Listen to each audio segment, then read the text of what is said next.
Queridos, desde que nós começamos há algum tempo atrás a alinhar ou entender a palavra de Deus, as festas, como organizadores do tempo, as festas do Senhor que foram instituídas para Israel primeiramente, porque era o povo dele.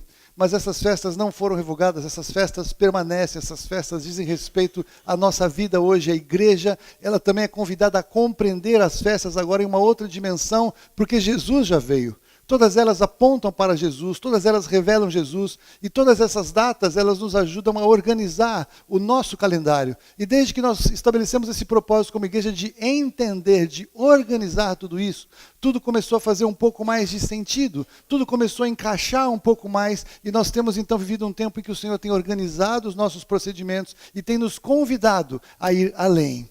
E é isso que eu quero compartilhar com vocês hoje, de uma maneira muito clara, porque no dia 20 agora de maio nós teremos o Domingo de Pentecostes. E o Domingo de Pentecostes é uma festa que se dizia respeito profeticamente lá atrás ao povo, não, é uma festa do Senhor que o povo cumpriu, muito mais a nós agora que entendemos o que aconteceu em Pentecostes, que entendemos o que faz parte da experiência da igreja hoje, e nós precisamos então discernir os tempos e as épocas, e nós vamos nos aliançar para celebrar juntos esse domingo no dia 20. Mas o que eu quero trazer para vocês é que nós precisamos compreender então com muita clareza a luta que nós vivemos e o quanto nós precisamos do poder do Espírito Santo que nos foi dado em Pentecostes para viver os dias em que vivemos.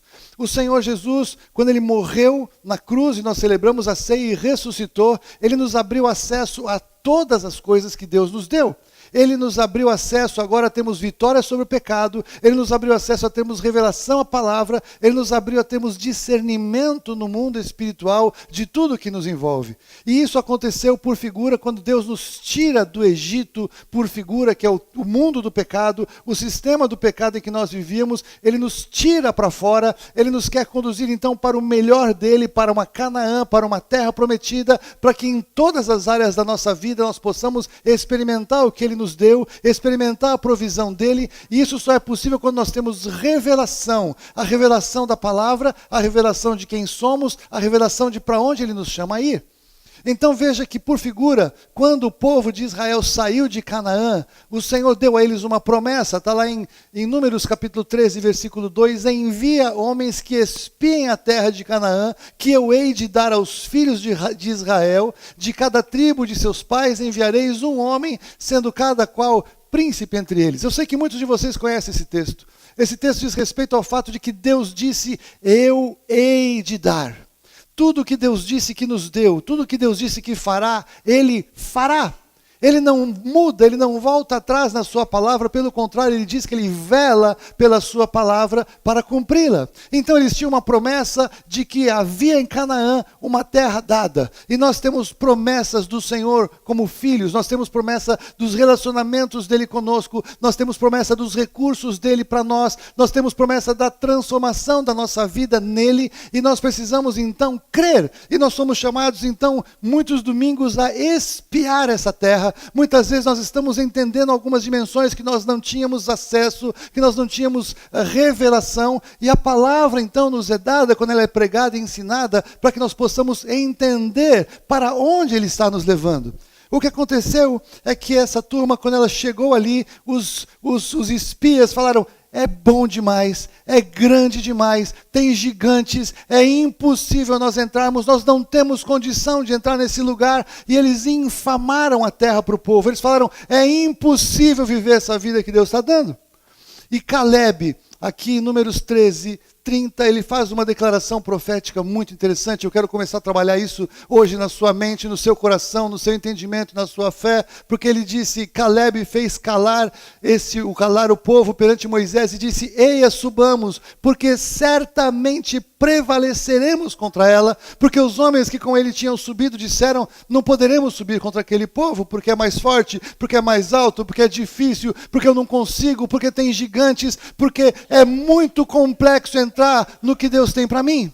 Eles olharam no natural e era impossível, porque no natural é impossível vivermos as coisas que Deus tem para nós. O Senhor nos dá o Espírito Santo de Deus, o Senhor nos dá suas promessas, porque Ele quer nos levar para o entendimento do que é espiritual. Nós não somos mais cidadãos exclusivamente naturais, nós não andamos exclusivamente mais de acordo apenas com aquilo que nós vemos, tocamos, pegamos, sentimos ou experimentamos, mas nós cremos nas promessas, nós acessamos as verdades espirituais e elas têm que se manifestar na nossa vida. Mas é interessante essa declaração de Caleb no versículo 8 de 14, ele diz, se o Senhor se agradar de nós, então nos fará entrar nesta terra e nos dará, terra que emana leite e mel, tão somente não sejais rebeldes contra o Senhor e não temais o povo dessa terra, porquanto como pão os poderemos desviar, devorar. E aqui essa frase eu quero que você entenda, retirou-se deles o seu amparo. Tem uma outra tradução que diz, caiu-lhes a proteção.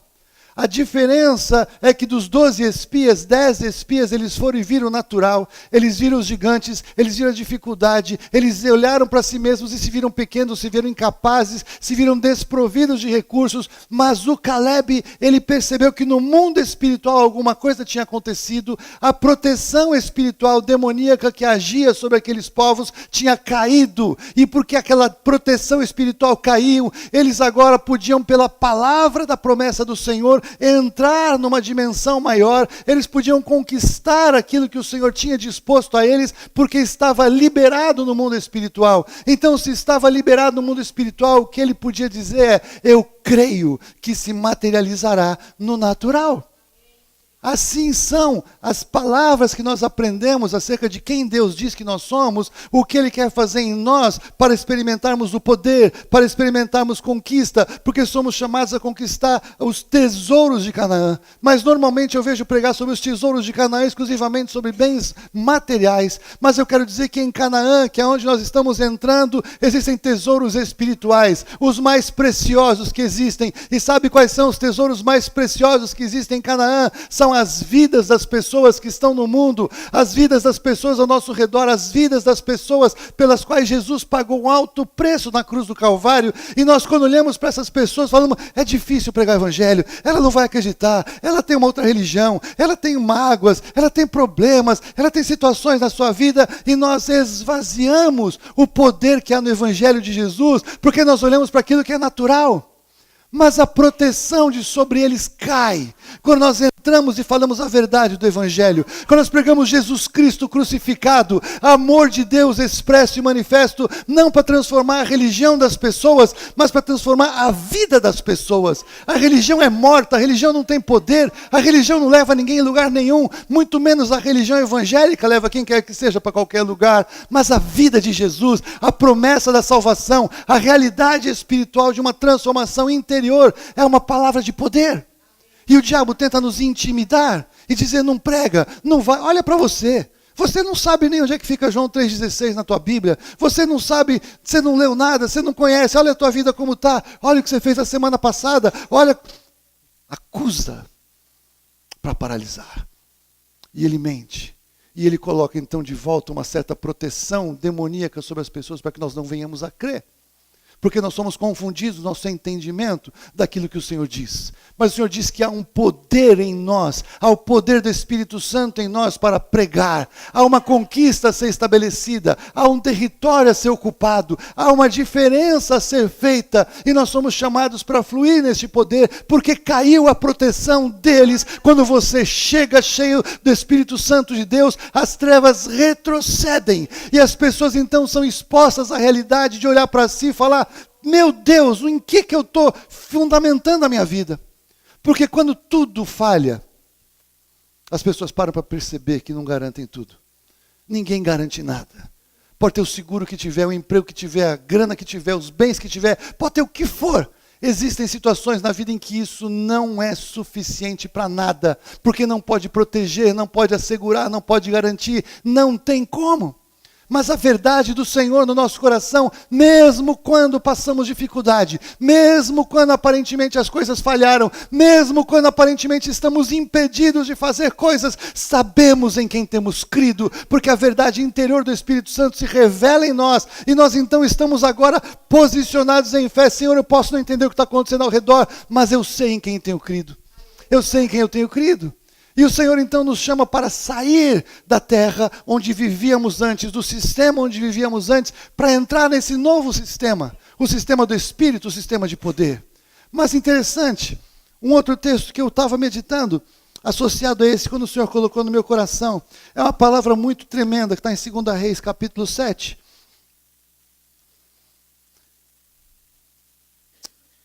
E aqui nós vamos entender um pouquinho como é que o inimigo age tentando nos paralisar. Porque quando nós nos levantamos e conseguimos sair da terra, quando nós nos levantamos e conseguimos ir além, existem outros sistemas que Satanás tenta utilizar para nos paralisar. E uma delas é o cerco. E eu quero falar muito hoje sobre isso. Muitas vezes o diabo ele rodeia a nossa cidade como se fosse. E ele começa a cortar recursos, ele começa a cortar situações, começa a cortar suprimento. E começa a trabalhar no nosso emocional e parece que nós ficamos completamente cercados na vida. Eu sei que você nunca viveu isso, mas tem pessoas que têm momentos na vida que parece que está tudo cercado ao redor e parece que não dá para sair daquele lugar. Parece que tem muros altos, tem inimigo, só tem impedimento. Quanto mais eu tento de um lado, tento do outro, tudo fica paralisado e parece que não conseguimos sair daí. E eu quero que você entenda que, por figura, isso é algo espiritual. A palavra de Deus no Velho Testamento nós não podemos usar como doutrina prática para a gente fazer tudo como se fosse algo prático e real. Não adianta todo mundo dar 7 voltas em torno de qualquer coisa que seja que vai conquistar. Foi uma estratégia que Deus deu em Jericó. Mas eu já vi pessoas que nesses dias já deram 7 voltas em torno de algumas coisas e conquistaram. Glória a Deus, porque se moveram pela fé. Mas não quer dizer que todo mundo, nem que creia, faça isso e funcione. Mas não muda o fato de que o que há no Velho Testamento é como uma inspiração de fé e como uma revelação em muitos aspectos do mundo espiritual para que nós possamos aprender com eles. E o cerco de Samaria, logo que eu conheci um pouco a mais do Espírito Santo na minha vida, quando eu fui batizado no Espírito Santo, essa palavra me marcou e eu nunca tinha pregado sobre ela. Essa palavra virou algo para mim. Essa palavra mostra um cerco que durou provavelmente 3 anos. E os exércitos, eles faziam isso quando queriam conquistar alguma cidade. Cercavam completamente a cidade, ninguém entra e ninguém sai. E ao longo do tempo vai acabando a comida. E ao longo do tempo vai acabando a água. E ao longo do tempo o desespero vai batendo. Ao longo do tempo a sensação de impossibilidade, as ameaças de fora. O inimigo gritando, vocês vão morrer, nós vamos entrar e vamos cortar todo mundo em pedacinho. Vocês não têm como sair, vocês não têm esperança. Vocês estão perdidos na nossa mão. E o inimigo gritava aquilo da mesma maneira que muitas vezes o inimigo grita para você e diz, você não tem como sair dessa situação. Você vai morrer aí, você vai se acabar aí, você não tem esperança, você não tem jeito, fica quietinho e espera, porque eu vou acabar com você. E muitas vezes nós damos ouvido a essa voz de Satanás, porque nós esquecemos de quem nós somos, e nós não entendemos como Deus pode agir de uma maneira tão tremenda, da mesma maneira que Ele fez na vida deles, Ele fará na vida dos que são seus. Ele diz, então disse Eliseu, vou voltar para explicar para vocês o contexto, nem todos estão, depois que estava essa situação horrível, 2 mães, fizeram um acordo, vamos fazer o seguinte, hoje a gente come um churrasco do seu filho, do seu bebê, e amanhã a gente come do meu filho. Esse era o drama de fome que estava naquele lugar. E uma delas então deu o filho foi assado e elas comeram o filho. E no dia seguinte era o dia da outra dar o filho para comer. E ela falou, não vou dar. E aí ela gritou com o rei, rei, olha o que aconteceu, que absurdo, nós fizemos isso, fizemos aquilo, fizemos um acordo, e ela agora não quer dar o filho dela para a gente comer. E o rei fez o que muitas pessoas fazem, culpou a Deus. E ele culpou Eliseu, que era o profeta do Senhor, que representava o Senhor. Deus faça agora na minha vida o que Ele quiser, se amanhã eu não cortar a cabeça do Eliseu. E ele mandou um mensageiro para Eliseu, para ameaçar Eliseu. E Eliseu, que estava com os anciãos reunidos, ele já sabia o que estava acontecendo, porque era um profeta. O Senhor falou ao coração, está vindo aí o servo do rei, ele quer a minha cabeça. E aí logo atrás do servo vem o rei. E o que aconteceu foi que exatamente o que Eliseu disse, se você ler os versículos anteriores, você vai perceber isso. O servo chegou, e logo atrás dele, Eliseu mandou fechar a porta, veio o rei.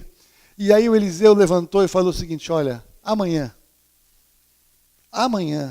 a estas horas, mais ou menos, dar-se-á um alqueire de flor de farinha por 1 siclo e 2 de cevada por 1 siclo à porta de Samaria. O que ele está dizendo é o seguinte, amanhã vai ter comida pra caramba, vai ser boa e vai ser barata. Aí o capitão a cujo braço o rei se apoiava respondeu ao homem de Deus, ainda que o Senhor fizesse janelas no céu, poderia suceder isso?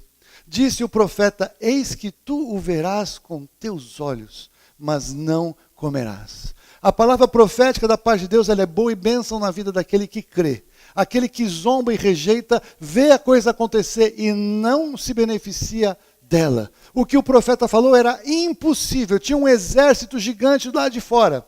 Faltava tudo do lado de dentro. Eles não tinham força para sair, para conseguir comprar comida. Ainda que passasse um caminhão do governo distribuindo cesta básica para todo mundo que estava dentro da cidade, não seria suficiente para a palavra se cumprir. Mas mais ele disse, mas nem que Deus abrisse o céu, dá para resolver esse troço. E muitas vezes, muitas pessoas falam coisas assim, mas nem agora, nem Deus resolve essa situação. Eu sei que vocês nunca disseram isso, mas tem gente que diz. Agora não tem mais jeito. Mas havia uma palavra profética dada. E o que aconteceu? 4 leprosos, está ali no versículo 3, eles ficavam lá de fora. Você acha que os leprosos ouviram a palavra profética que o Eliseu deu dentro da casa dele? Não. E os leprosos eles ficavam lá de fora porque eles não podiam conviver com a sociedade, porque era altamente contagioso. Eles tinham que ficar apartados, eles tinham que andar falando, tem um leproso chegando, para que as pessoas pudessem se proteger e não ser contaminados pela lepra. Mas veja o que aconteceu. Eles falaram o seguinte, o que nós vamos fazer? Versículo 4. Se a gente entrar na cidade, tem fome na cidade, nós vamos morrer de fome. Se a gente ficar sentado aqui, nós também vamos morrer. Vamos, pois, agora, vamos dar conosco no arraial dos Círios. Se eles nos deixarem viver, nós viveremos. Se eles nos matarem, nós vamos morrer se ficar aqui, vamos morrer se entrar na cidade, vamos morrer se for no arraial dos Círios. Vamos até lá. E o que aconteceu foi que eles se levantaram ao anoitecer para se dirigirem ao arraial dos Círios. E tendo chegado à entrada do arraial, eis que não havia lá ninguém. Porque o Senhor fizera ouvir no arraial dos Círios ruído de carros e de cavalos e o ruído de um grande exército, de maneira que disseram uns aos outros, eis que o rei de Israel alugou contra nós os reis dos heteus e os reis dos egípcios para virem contra nós, e eles fugiram desesperados. Você consegue imaginar isso? Eles eram o exército que estava no controle da situação. Eles tinham certeza que eles eram totalmente poderosos, não tinha mais dinheiro, não tinha recurso, não tinha nada dentro da cidade. Da onde vocês acham que eles tiraram a ideia de que aquele povo socado naquela cidade tinha conseguido contratar 2, 3 exércitos para virem contra eles, se não fosse o Senhor soprando no ouvido deles uma ameaça vinda do céu, para que eles ficassem completamente confundidos e atrapalhados e fugissem? E sabe qual foi o exército que eles ouviram? 4 leprosos caminhando na direção do arraial. E enquanto os 4 leprosos foram caminhando, o exército do Senhor foi junto. E o exército do Senhor moveu o mundo espiritual e confundiu os inimigos, porque o Senhor vela para cumprir a sua palavra. A palavra que ele deu precisava ser cumprida. E tinha aquela noite para essa palavra ser cumprida. Então o que ele fez? Ele agiu segundo a sabedoria dele, que faz com que os fortes, os poderosos, pareçam imbecis. Se eles fizessem uma reunião daquele exército, e eles fossem discutir se era possível que o exército dos egípcios e o exército dos heteus estariam vindo contra eles, eles iam perceber que não fazia o menor sentido. Então veja, a palavra de Deus foi tão poderosa, dada pelo profeta do Senhor ao seu povo, que ele moveu 4 leprosos do lado de fora da cidade, para andarem na direção do arraial dos Círios, para cumprir a sua palavra. Sabe o que eu quero dizer para você? A palavra que Deus der para a sua vida, a palavra do Senhor na sua vida, Ele move quem Ele quiser para fazer essa palavra cumprir, mesmo que as pessoas não ouçam a pregação, mesmo que as pessoas não estejam no mesmo ambiente que você, mesmo que as pessoas não te conheçam, mesmo que as pessoas não tenham força, nem poder, nem capacidade alguma nelas, o Senhor vai mover quem for necessário mover para cumprir a palavra na vida daqueles que creem. Quando cremos, podemos esperar.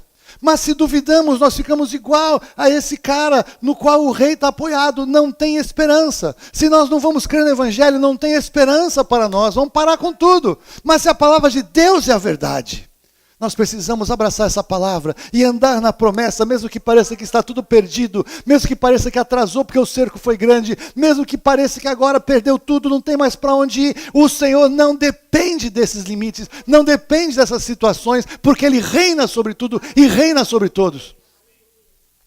4 leprosos, nas mãos do Senhor, parece um exército todo-poderoso. Agora sabe uma coisa, tem uma segunda maneira que eu posso também pensar nesses 4 leprosos. A lepra na Bíblia aparece muitas vezes como uma figura do pecado. E nós, por figura, éramos leprosos pelo nosso pecado. Mas o sangue de Jesus nos purifica de todo o pecado. Mas nós éramos como que leprosos. Muitas vezes o que o Senhor espera é que o movimento, quem faça, sejamos nós 2. Nós 4. Nós 40. Nós 100. Nós faremos os movimentos de andar na direção daquilo que Deus disse que fará. Muitas vezes nós temos que andar na direção da situação e esperar que o Senhor faça alguma coisa enquanto precisamos seja resolvido. Sabe o que aconteceu? Teve uma viúva que tinha perdido tudo, um outro ensaio que foi feito pelo profeta. E o que aconteceu é que quando acabou a fome, acabou tudo, ela voltou para a sua cidade, ela tinha perdido as suas terras, tinha perdido tudo que era dela. E ela foi reclamar no órgão público lá, onde tinha documentos. E quando ela chegou, estava lá o rei conversando com o profeta. E estavam falando exatamente dela. E quando ela foi pedir a restituição, estava tudo pronto e preparado, porque ela chegou naquele lugar, que era impossível ela pensar em ir, não faria sentido uma viúva pobre ir procurar justiça no governo, se hoje não funciona, imagina naquela época que era um rei. E quando ela chegou, estavam falando a respeito dela.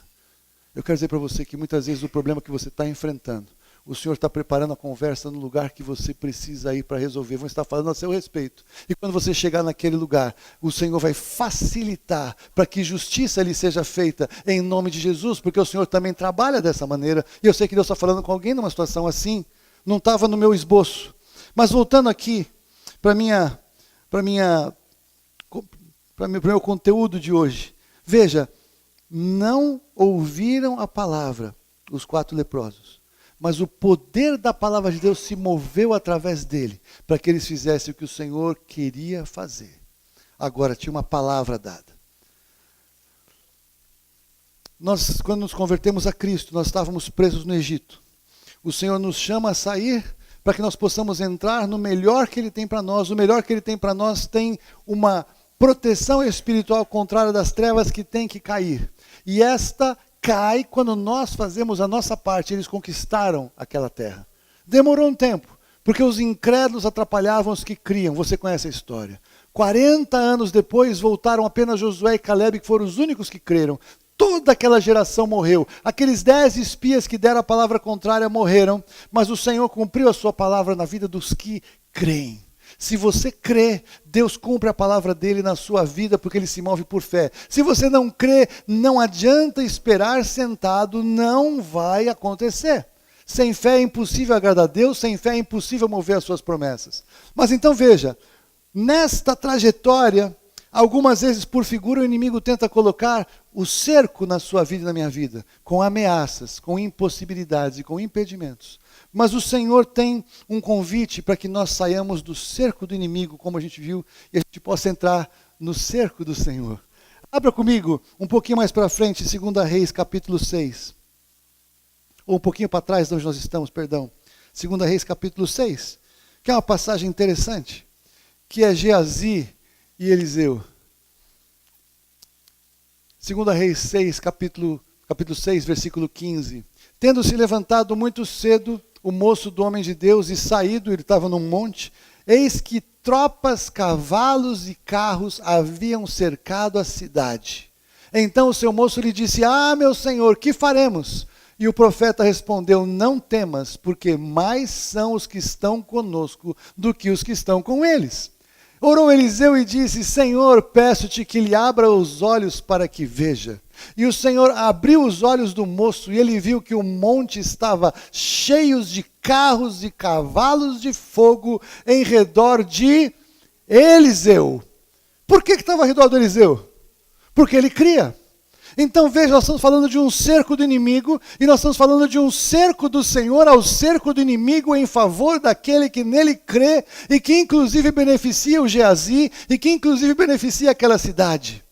Você e eu, quando cremos, quando entendemos quem nós somos bênção na vida daqueles que estão conosco, na vida daqueles que fazem parte conosco. Se o poder do Senhor está em nós, nós temos para dar, nós temos para compartilhar, nós temos para abençoar. E então o cerco do inimigo perde completamente o sentido, porque o cerco do Senhor sobre nós é mais poderoso, é maior e é da parte de Deus. E nós temos que estar neste lugar, neste cerco que o Senhor faz. Qual é esse cerco? É, por exemplo, Jó. Jó, quando estava reclamando com Deus, mas é claro que Jó está tudo bem. Porventura o Senhor não cercou Jó com a sua proteção? Assim fica fácil. Mas o Jó estava onde?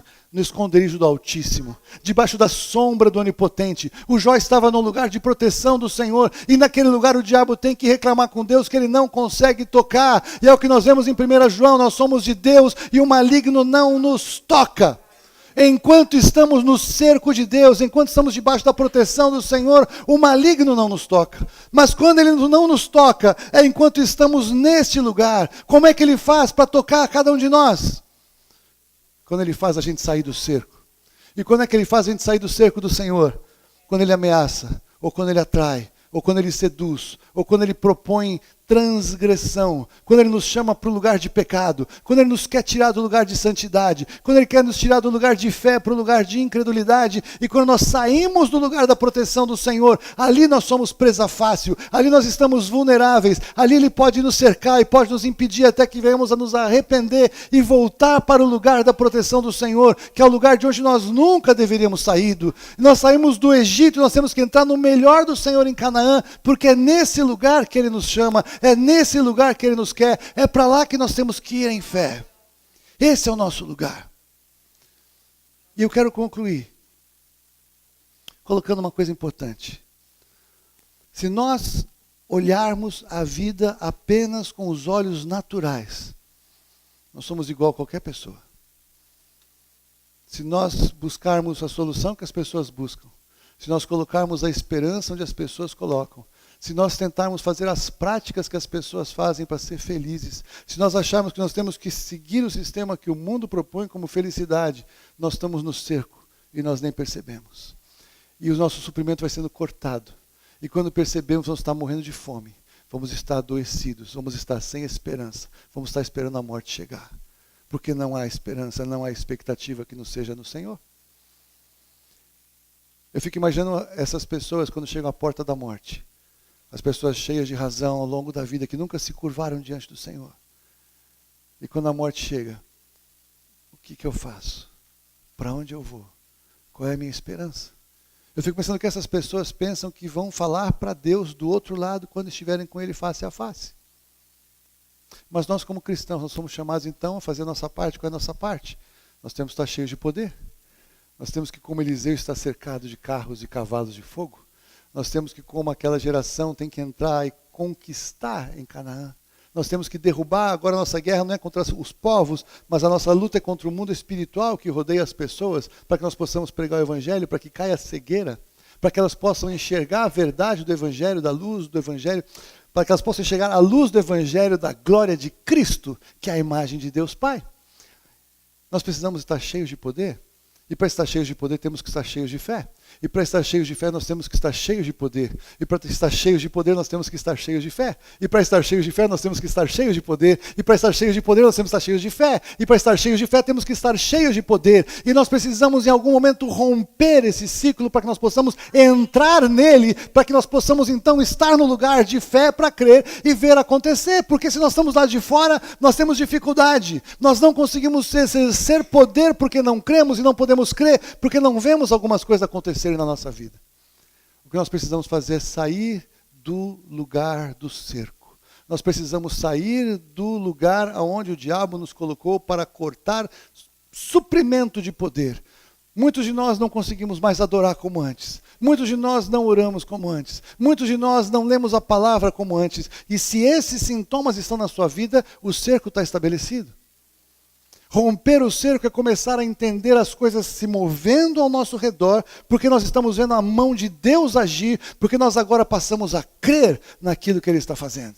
E essa é uma obra dele em nós, quando chega a hora de nós respondermos a Ele, porque nem sempre nós estamos prontos a responder, porque nesse momento nós temos que abrir mão de coisas, e nós temos que decidir abraçar outras, nós temos que desistir de coisas que nos paralisam, e nós temos que avançar naquelas para o qual o Senhor nos chama a andar. E eu quero propor para vocês um pacto de caminharmos nessa direção juntos em nome de Jesus. Como é que nós vamos fazer esse pacto de caminhar juntos em nome de Jesus? Nós precisamos de um novo Pentecostes na nossa vida. Nós precisamos novamente do Senhor nos encher. Nós precisamos juntos perseverar e falar, eu quero mais do Senhor. Eu quero mais do Espírito Santo na minha vida. E para isso você precisa, no mínimo, crer que isso é para você hoje. Crer que o Senhor quer se manifestar na sua vida. Crer que você pode viver uma manifestação do Espírito Santo na sua vida numa dimensão maior do que você está vivendo, porque é a vontade de Deus para você. Ele quer que você e eu sejamos cheios do Espírito Santo. Ele quer que nós possamos nos mover em poder para pregar o Evangelho com ousadia. E para isso, então, nós precisamos receber o suprimento dele. Porque é o suprimento dele em nós que faz a diferença. É ridículo querer pregar o Evangelho debatendo e respondendo coisas. No debate não levamos ninguém a Cristo. No debate podemos responder todas as perguntas. Isso não será suficiente para alguém se converter. Porque a questão não é responder às perguntas, a questão é manifestar o poder de Deus. É manifestar o amor de Deus contido em Jesus Cristo e esse crucificado. É a revelação do amor que só pode vir pelo Espírito Santo de Deus no coração daquele que o Senhor quer alcançar. Porque também tem gente que vai ouvir o Evangelho para a sua própria condenação, porque não quer a Deus. E não sou eu nem você, não somos nós que convertemos ninguém, é o Espírito Santo que convence do pecado, da justiça e do juízo. Mas ele decidiu que ele precisa que alguém vá lá e pregue. E sabem quem é que vai lá pregar? Quem é que vai lá pregar? Quem é que vai lá pregar? Se vocês e eu não formos, ninguém irá. Mas se formos, o Espírito Santo de Deus vai junto. E se nós estivermos cheios do poder e cheios do amor de Deus, nós não precisamos explicar nada. Temos que responder nada. O amor do Senhor constrange. Uma vez eu fui pregar para uma mulher, uma senhora. E eu estava com as pessoas que me apresentaram. E antes de entrar, nós oramos, e eu lembro que eu orei e falei, Deus, abre os olhos dessa mulher, para que ela possa entender o Evangelho, para que ela possa ouvir o Evangelho. E quando nós entramos, nós sentamos, ela estava com a cara emburrada. Eu percebi que o casal tinha armado aquela reunião meio que a contragosto dela, ela não estava afim de muita coisa. Mas pela oração que nós fizemos, quando eu sentei diante dela, eu falei, eu vim aqui falar de Jesus. Queridos, eu vi literalmente o olho da mulher fez assim, ó, saiu alguma coisa, assim, como se tivesse uma catarata, e abriu a catarata. E ela iluminou o rosto. E eu falei, agora é covardia. Eu falei do amor de Jesus. E a mulher começou a chorar. E ela se quebrantou. Não porque eu falei qualquer coisa, mas porque o Espírito Santo de Deus preparou e abriu os olhos daquela mulher. Sabe o que você e eu precisamos de experiências assim? Você precisa de uma experiência de você chegar para alguém e falar do amor de Cristo, e o Espírito Santo de Deus encher a tua boca, e você começar a falar, e a pessoa já começar a chorar e quebrantar o coração. Eu esperei tanto tempo que alguém me falasse isso, e você vai falar, mas que coisa maravilhosa, eu esperei tanto tempo para vir aqui. Era para acontecer antes. Mas o Senhor está nos chamando para isso. Queridos, não tem função uma igreja que não seja alcançar o perdido. Nós não estamos aqui para fazer entretenimento cristão. Não estamos aqui para formar todo mundo em PhD de Bíblia. Isso não faz sentido algum. Se você não tiver uma experiência de levar a Cristo a alguém, você nunca entendeu a realidade do Evangelho. Você perdeu o melhor da obra de Jesus para esse tempo. Você está vivendo uma vida espiritual miserável. Você está num cerco. E no cerco falta tudo. E nós vamos sair do cerco em nome de Jesus. Porque fora do cerco, o que está ali são as portas do inferno. E eu vou dizer para você que as portas do inferno não prevalecem contra a igreja em nome de Jesus. Nós chutamos a porta do inferno e nós entramos nesse lugar, ou saímos deste lugar para entrar nesta outra dimensão pela fé, sabendo quem nós somos, entendendo que nada pode nos paralisar na pregação do Evangelho quando o Espírito Santo de Deus estiver em nós. Você crê nisso? Faz sentido para você? Porque nós vamos estabelecer um pacto, nós vamos estabelecer uma aliança. Eu tenho um convite para vocês. É uma convocação. É um convite para ser educado. Mas nós decidimos no ano passado, na liderança, na reunião de liderança, que nesse ano nós faremos 4 períodos de jejum. No 4º, 5º, 7º e 10º mês. Fizemos no 4º mês, quando nós fizemos nos pães asmos, e nós oramos muito naquela semana, naqueles dias, para que o nosso pecado, para que o pecado fosse retirado das nossas casas, fosse retirado das nossas vidas. Vocês lembram disso? Muitos eu sei que fizeram direitinho, outros eu sei que talvez ficaram meio na dúvida, mas tem uma segunda chance para você agora. A segunda chance, Deus colocou no meu coração de uma maneira, e quando eu aprofundei, fiquei mais chocado ainda de tão profético que é, porque eu estava imaginando, bom, vamos fazer um jejum de 10 dias, porque 10 dias é um tempo importante, a gente fez de 7, de 10, nós queremos ir crescendo, queremos que todos comecem a se envolver, e nós possamos aprofundar a nossa busca no Senhor. E eu pensei nos 10 dias, fiz a conta, Pentecostes é dia 20, não dava para começar agora, começa na quinta-feira, glória a Deus, eu senti isso tão claro no meu coração, mas eu falei, Deus, eu queria uma confirmação nisso. E 10 dias é exatamente o ciclo de tempo que as pessoas perseveraram no cenáculo até que fossem cheios do Espírito Santo em Pentecostes. Aleluia! Eu tinha ido para Daniel, porque o jejum de Daniel, o primeiro jejum de Daniel não é de 21 dias, é de 10 dias. É quando ele entrou na corte do rei e ele mudou a sua alimentação. E naqueles 10 dias ele falou que Deus ia fazer algo e o chefe lá podia ficar tranquilo, que ele não ia passar vergonha, porque ele e os seus amigos estariam diferentes em 10 dias. Eu tinha entrado em 10 dias por aquele caminho. Quando o Senhor me confirmou os 10 dias em Pentecostes, eu falei, é de Deus. Então nós vamos começar quinta-feira, um jejum, como o jejum de Daniel. Um jejum de legumes, verduras e frutas. E você faça o máximo que você puder. Se você consegue fazer isso só no almoço, faça. Se você consegue fazer só no jantar, faça. Agora, se você puder fazer no almoço e no jantar, é melhor. Se você puder apertar e fazer como ele, beber só água, glória a Deus. O que eu quero é te convidar da seguinte maneira. Entenda, nós não conquistamos as coisas no mundo do espírito por sofrimento. Jejum não é autoflagelo para Deus se compadecer que eu estou sofrendo. Oh, coitadinho. Então, se ele fosse fazer assim, ele não teria mandado Jesus para a cruz. Se Deus quisesse poupar alguém de sofrimento, ele tinha poupado o seu filho de um sofrimento real e não você e eu de passar um pouquinho de dificuldade alimentar por 10 dias. A questão é que a forma como nós entramos no jejum demonstra a sede real que nós estamos da manifestação do Espírito Santo em nossas vidas neste momento, neste calendário, em relação à festa de Pentecostes. Então, o meu convite é que de quinta em diante, você comece esse jejum. Ah, Haroldo, eu tenho um compromisso já marcado. Eu sei que tem gente que vai ter, não tem problema nenhum. Faça uma substituição, pega um dia antes, pega um dia depois, não tem problema algum. Mas cumpra os 10 dias. Não é religiosidade, é propósito. Não é uma coisa falsa exterior, mas é poderosa interior como compromisso, como aliança, como compreensão que você faz e que você apresenta diante de Deus. Lembra de que eu falei aqui no começo? O que você faz por fora tem que ser algo que faz por dentro. Você pode ficar sem comer os dias todos. E isso não ser um jejum. Não vai fazer diferença nenhuma. É uma dieta. Talvez você até emagreça um pouco. Mas se você entender que você movendo assim interiormente e fazendo algo exterior que te custa, você está fazendo algo que a Bíblia estabelece como manifestações de poder, como segredos espirituais e que agradam a Deus, aí você vai entender um pouco melhor e você vai sair desse período com uma experiência maior e mais profunda para a glória dele na sua vida. Amém? Então nosso convite é esse, do dia 10 Até o dia 20, nós vamos encerrar aqui no domingo de Pentecostes, com uma grande festa. Vamos encerrar o jejum juntos aqui. Vamos ter um culto especial de adoração a Deus. Nós estamos preparando isso. Um domingo muito especial, muito poderoso aqui, para que o Senhor possa se manifestar nas nossas vidas, que Ele possa se manifestar no nosso meio e que nós possamos, então, ser fortalecidos em poder, porque tem muita gente para a gente alcançar aqui em Alphaville, em nome de Jesus. Eu recebi uma palavra que Deus estava nos dando autorização e liberação em Alphaville, e eu creio nessa palavra. Eu creio nessa palavra. Então nós vamos começar a exercer essa autoridade espiritual em nome de Jesus. Sabe por quê? Eu creio e eu vejo que caiu a proteção. E eu quero que você veja também em nome de Jesus. É tempo de fazermos o que fomos chamados para fazer, que é conquistar vidas. Em nome de Jesus.